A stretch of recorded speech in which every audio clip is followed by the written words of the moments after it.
Almost everyone involved in the First World War thought it would be short. The German Crown Prince spoke of a bright and jolly war. He expected a repetition of the Franco-Prussian War of 1870, when the French army was defeated within weeks. French soldiers wrote "à Berlin" on the railway carriages taking them to the front. "It will all be over by Christmas," was the common British refrain. At first, the war was popular. Rosa Luxemburg in Berlin witnessed the mad delirium, patriotic street demonstrations, singing throngs, coffee shops with their patriotic songs, violent mobs ready to whip themselves into delirious frenzy over every wild rumor, trains filled with reservists, pull out and amid the joyous cries of enthusiastic maidens. Trotsky wrote, "The patriotic enthusiasm of the masses in Austria-Hungary seems especially surprising. I strode along the main streets of the familiar Vienna and watched a most amazing crowd fill the fashionable ring. Porters, laundresses, shoemakers, and apprentices, and youngsters from the suburbs." In London, an immense and tremendously enthusiastic crowd gathered outside Buckingham Palace on 4th August. Victor Serge, in a French prison, described how passionate singing of the Marseillaise from crowds seeing troops off to the train drifted across even to our jail. We could hear shouts of "To Berlin! To Berlin!" Even in St. Petersburg. The strikes and barricades of only a few days earlier seemed forgotten. The British ambassador, Buchanan, later spoke of those wonderful early August days when Russia seemed to have been completely transformed. The popularity of the war was not necessarily as deeply ingrained among the mass of people as the enthusiastic demonstrations and singing of patriotic songs suggested. Historian David Blackburn writes of Germany, "The patriotic demonstrations of late July involved relatively small groups, with students and young salesmen prominent. Working-class areas like the Ruhr were quiet. Older observers noted a contrast with the enthusiasm of 1870. Schlapnikov, a revolutionary worker in St. Petersburg, contrasted the enthusiasm for the war among the middle and upper classes with the more subdued mood in the factories. Quote, "The St. Petersburg press did much to kindle popular chauvinism. They skillfully blew up German atrocities against Russian women and old men remaining in Germany. But even this hostile atmosphere did not drive workers to an excess of nationalism." Unquote. Ralph Fox told how, as a young worker in London, it was possible to organize weekly anti-war meetings in Finsbury Park. Trotsky explained the mood more as a reaction to people's normal humdrum lives than any deep-seated nationalism. Quote, "The people whose lives, day in, day out, pass in the monotony of hopelessness are many. They are the mainstay of modern society. The alarm of mobilization breaks into their lives like a promise. The familiar and long-hated is overthrown, and the new and unusual reigns in its place. Changes still more incredible are in store for them in the future. For better or worse? For better, of course. What can seem worse than normal conditions? War affects everybody, and those who are oppressed and deceived by life consequently feel that they are on an equal footing with the rich and powerful. Different social classes are never fully segregated from one another. The mood of those at the top influences those just below them, and the mood of those in the middle influences those at the bottom. The determination of Europe's ruling classes to go to war with one another was transmitted in 1,000 ways to the middle classes and sections of the working class, through patriotic speeches and newspaper stories about enemy atrocities, through marching bands and popular songs, through declarations by novelists, poets, and philosophers. The German historian Meinecke described the outbreak of the war as filling him with the profoundest joy. The radical French novelist Anatole France recalled, with a sense of shame, making little speeches to the soldiers. The philosopher Bergson described the war as one of civilization against barbarism. The English poet Rupert Brooke wrote that nobleness walks in our ways again. And the novelist H.G. Wells enthused about a war to end war. School teachers repeated such statements to adolescent boys, encouraging them to go off and fight. Anyone who dissented was guilty of stabbing our boys in the back. there were still wide groups of workers who could be expected to resist such pressures. Socialist movements and groups of trade union militants were accustomed to lies in the press and attacks on their principles. Many had flocked to rallies of thousands in London, Paris, and Berlin on the eve of the war to hear their leaders call for peace. But once war broke out, those same leaders rushed to support the war. The German and Austrian Social Democrats, the British Labour Party and TUC, the French Socialist Guijde, and the syndicalist Juho, veteran Russian Marxist Plekhanov, and the veteran Russian anarchist Kropotkin.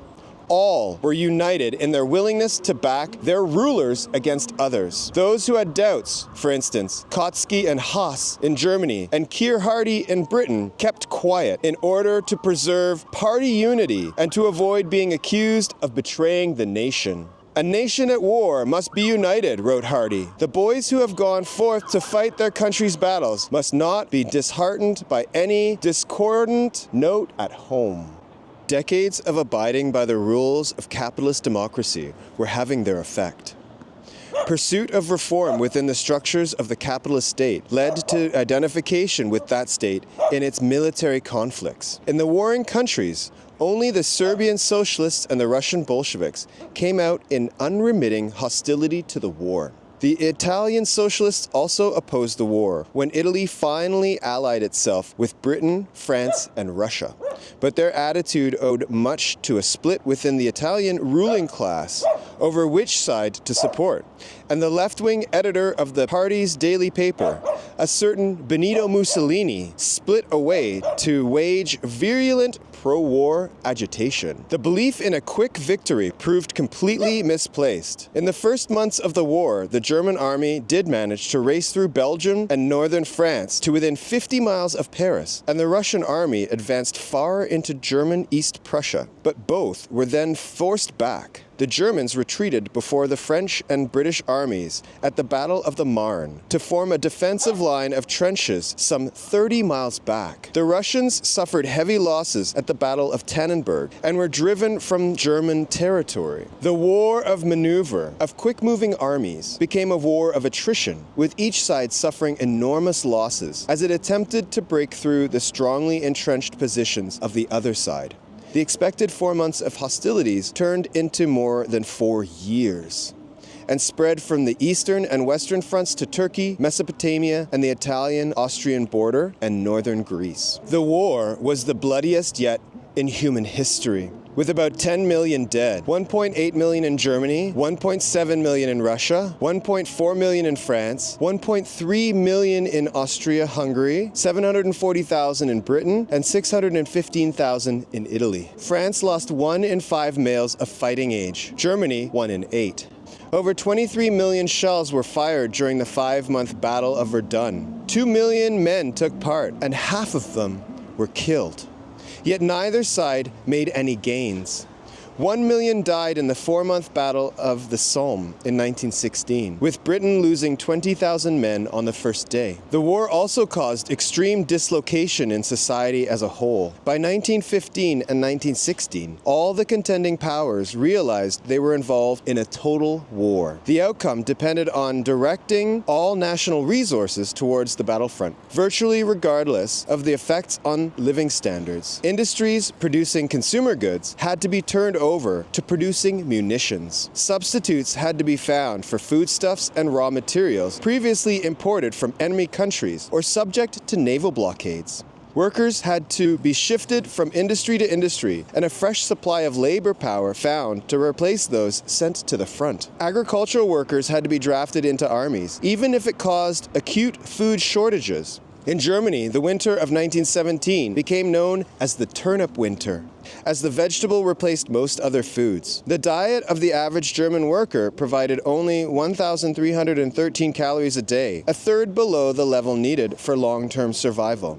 And there were some 750,000 deaths through malnutrition. Everywhere, governments could only finance their military expenditures by printing money. Shortages of food and basic goods led to escalating prices and increased grumbling among the mass of the population. It became clear to generals and politicians alike that success in the war depended on the state taking control of much of the economy, regardless of the free market economic orthodoxy. There was a sharp escalation in the trend towards the integration of monopolized industry and the state, which was already visible in some countries before the war. In 1917, a British War Cabinet report acknowledged that state control had extended until it covered not only national activities directly affecting the war effort, but every section of industry. By the end of the war, the government purchased about 90% of all imports, marketed more than 80% of food consumed at home, and controlled most prices. In Germany, Generals Hindenburg and Ludendorff exercised a virtual dictatorship over much of the economy in the later stages of the war, working through the bosses of the great monopoly trusts. Both the generals and the industrialists could see that acquiring territory would increase the economic resources at their disposal. There was a general redefinition of war aims to include not just grabbing or defending colonies in Asia or Africa, but also seizing areas, particularly industrial or semi-industrial areas, in Europe. For Germany, this meant annexing the iron ore-producing regions of French Lorraine, establishing German control over Belgium, Central Europe, and Romania, and building a German sphere of influence in Turkey and the Middle East around the Berlin-Baghdad Railway. For France, it meant reconquering Alsace-Lorraine and establishing some sort of control over the Rhineland region of Germany. For Russia, it meant the annexation of Istanbul, promised in a secret treaty by Britain, just as individual capitalists looked to expand their capital through economic competition. Groups of capitalists tied together by national states looked to expand their capital through military competition and warfare. Imperialism was no longer just about colonies, although they remained important. It was now a total system in which no one capitalism could survive without trying to expand at the expense of others. A system whose logic was total militarization and total war, regardless of the social dislocation this caused. Dislocation had momentous effects on the working class, the traditional petty bourgeoisie, and the peasant. There were sudden and sometimes catastrophic falls in living standards. In Germany, by 1917, men's real wages had fallen by more than 1/5 in industries, and by almost half in civilian industries. Old methods of defending pay and conditions disappeared as trade union leaders threw their weight behind the war effort and opposed all strikes, and harsh penalties were introduced for anyone who broke the truce. In Britain, strike leaders faced imprisonment under the Defense of the Realm Act. In Germany, alleged agitators were conscripted en masse to the front. There was also enormous dislocation in patterns of working class life. Half of working class men were plucked out of their old jobs and communities to be dispatched to the front and replaced at work by a vast influx of women. In Germany, the number of women in industrial enterprises with more than 10 employees rose by half to just over 2 million. In Britain, the number of women in munitions factories alone rose by 800,000. Capitalism's drive to war was breaking apart the stereotypical family which the system had tried so hard to impose. In the long term, this would spread the attitudes previously characteristic of groups such as textile workers to much wider layers of working class women, giving them a new sense of equality with men. But the immediate effect was to double the burden which they had to cope with.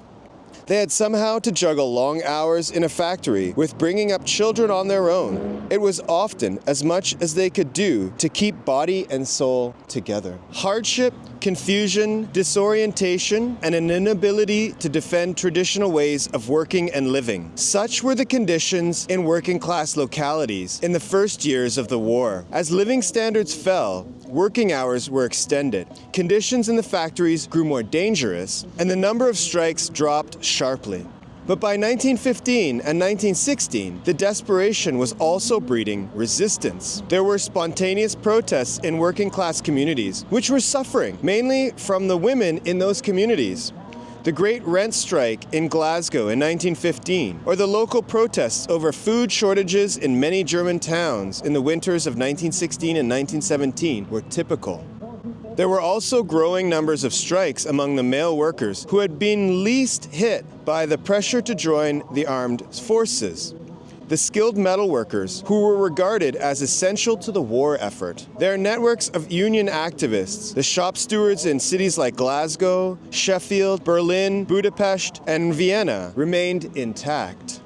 As the hardship increased, the two sorts of protest began to connect both with one another and with a certain questioning of the war. The leaders of the strikes were often socialists who opposed the war, even if many of the strikers still felt they had to support their own side. Meanwhile, the millions of men at the various fronts were undergoing experiences for which nothing in life had prepared them.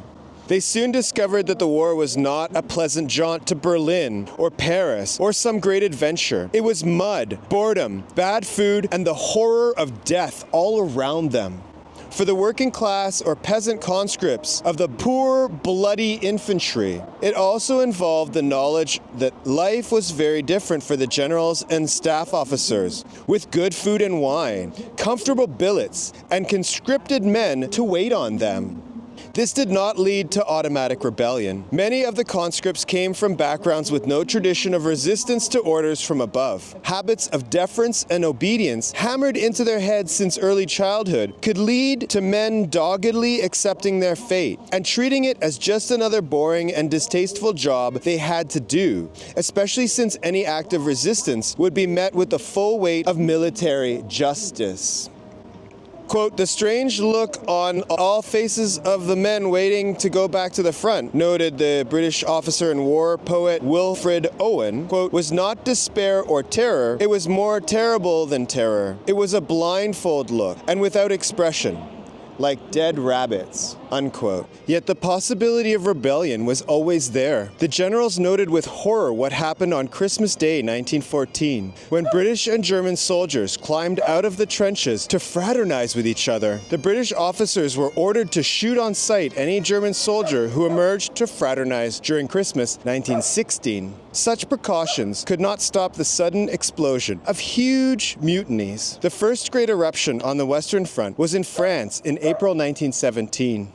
An estimated 68 divisions, half the French army, refused to return to the front after an offensive which had cost 250,000 lives. A combination of concessions and repression, and the imposition of 500 death sentences and 49 actual executions, restored discipline, but only after some units had raised the red flag and sang the revolutionary anthem, the Internationale. Mutinies elsewhere in the West were not on the same scale as among the French, but 1917 also saw mutinies involving some 50,000 soldiers in Italy and 5 days of bloody rebellion by up to 100,000 soldiers in the British base camp at Étaples, near Boulogne. The British generals ended the rebellion by making concessions and then executed its leaders, keeping the whole affair secret. The mutinies were part of a growing mood of confusion and dissatisfaction across Europe. It was by no means confined to industrial workers. It also affected many of the middle class who held junior ranks in the armies. The mutinies were part of a growing mood of confusion and dissatisfaction across Europe. It was by no means confined to industrial workers. It also affected many of the middle class who held junior officer rank in the armies. Some sense of it is found in the work of the British war poets and in disillusioned post-war writings such as Remarquet's All Quiet on the Western Front, Hemingway's A Farewell to Arms, Barbussa's Under Fire, Mirvilli's Life in the Tomb. Such feelings could lead people to identify with the revolutionary left, as happened to the German playwright Ernst Toller. But it could also lead to forms of right-wing nationalism, which blamed the collapse of hope in the war on corruption, betrayal, and the influence of alien forces.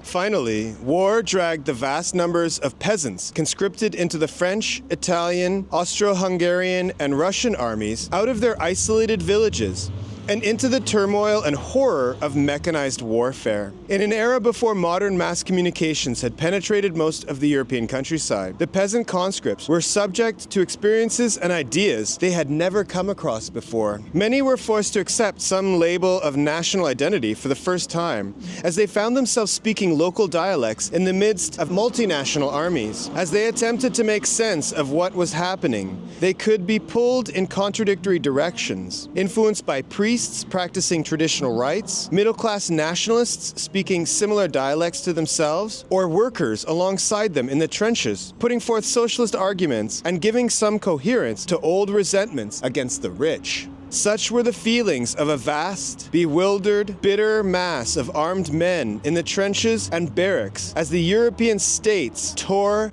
at each other's flesh. Now, while I was shooting this video, someone actually came up to me and asked about my white poppy. These are peace poppies.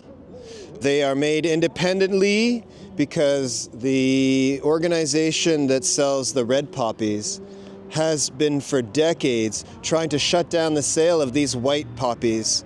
They have copyright claims and lawyers to send out legal warnings and threats of lawsuits for anyone who is selling these white peace poppies. And we really have to ask ourselves why. An old comrade of mine, the late great John Bell, said that his father, who was a veteran of the First World War, always used to say on Remembrance Day that the events marking war are not about bringing peace, not about ending war, but about getting the next generations ready for the next war. And I think that is, unfortunately, true. Where will the next war take us? The next war will probably end us. And we have to do everything we can to stop not just war, but the phenomenon of greed and corporate extraction of wealth that causes war. Call me an idealist, but I think we should fight for peace. Thank you for watching this video. Ciao for now.